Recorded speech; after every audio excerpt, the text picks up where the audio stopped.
Baby, I love you. I love you. No, seriously, I love you.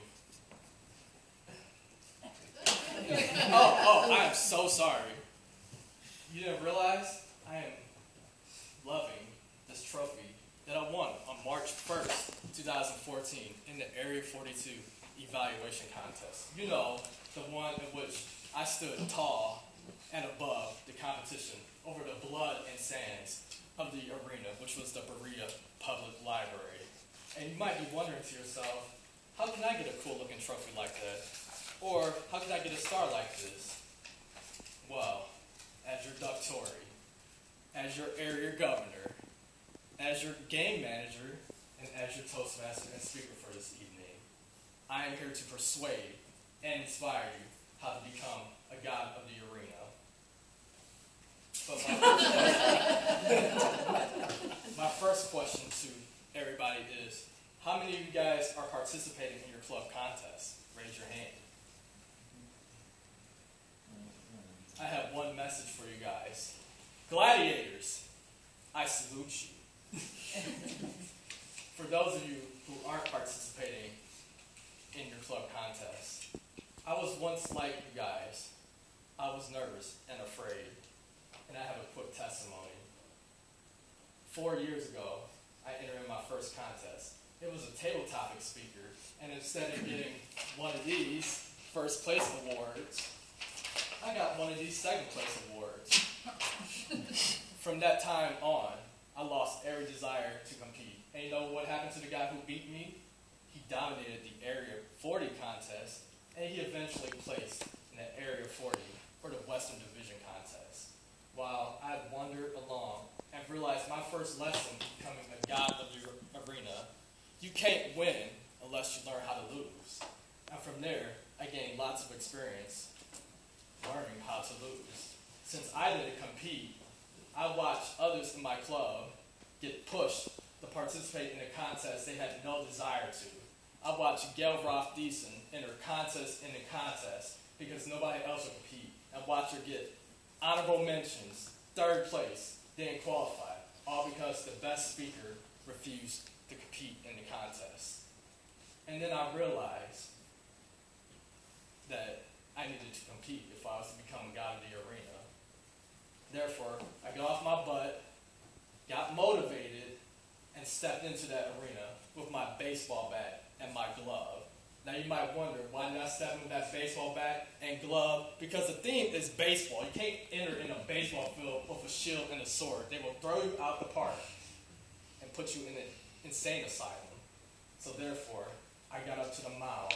I entered in my club contest as the speaker and as the evaluator. And I won both of them.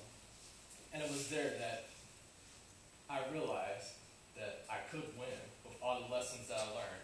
And for each and every one of you, it is possible for you to become a god of the arena. Because Toastmasters International has done a lot to ensure that they maximize participation. If you win, you might get a trophy like this. They want to encourage participation. But I can promise all you guys, whether you win, whether you lose, or you show up and you start crying because you couldn't finish your speech, I promise you will get a fabulous participation thing like this, just for trying to become a god of the arena. And if you're good, if you're really good, you'll get your very own first place certificate for winning your contest. And there is nothing better than being the best speaker in your area.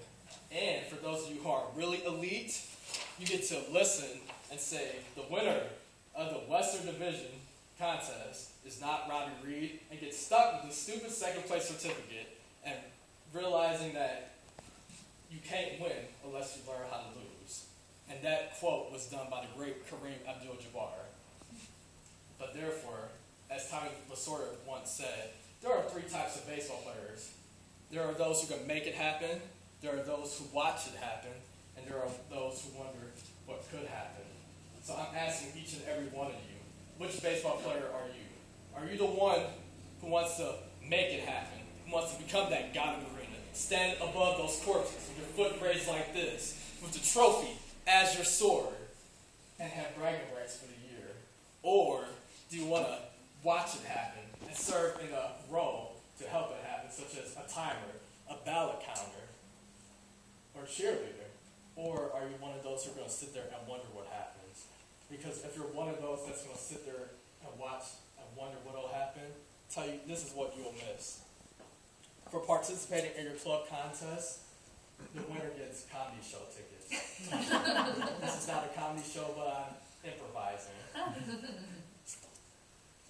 The winner of my area 21 contest will get a really cool prize that I'm still trying to get approved by Toastmasters International because they don't like the idea of me smuggling things from Malaysia. So I'm still trying to get that cleared. But whoever is the champion of my contest and you win the Western Division contest, for the humorous contestant, you'll get $100 for being the winner. And if you're the table topics contest, you'll get $50. And for those of you who are really good, who wants to help me realize my dream, if you win the whole thing, become the District 10 champion for the humorous contest and the table topics contest, you'll get $200 for winning the humorous contest. And $100 for being the quickest table topics 2-minute speaker ever. But the one message that I want everybody to realize is that whether you become a god of the arena, whether you're motivated to do it, or you just want to watch and wonder what will happen if you ever get the courage to do it, just remember one thing. Just play, have fun, and enjoy the game, as Michael Jordan once said. And just realize that you can become a god of the arena. Tails Master.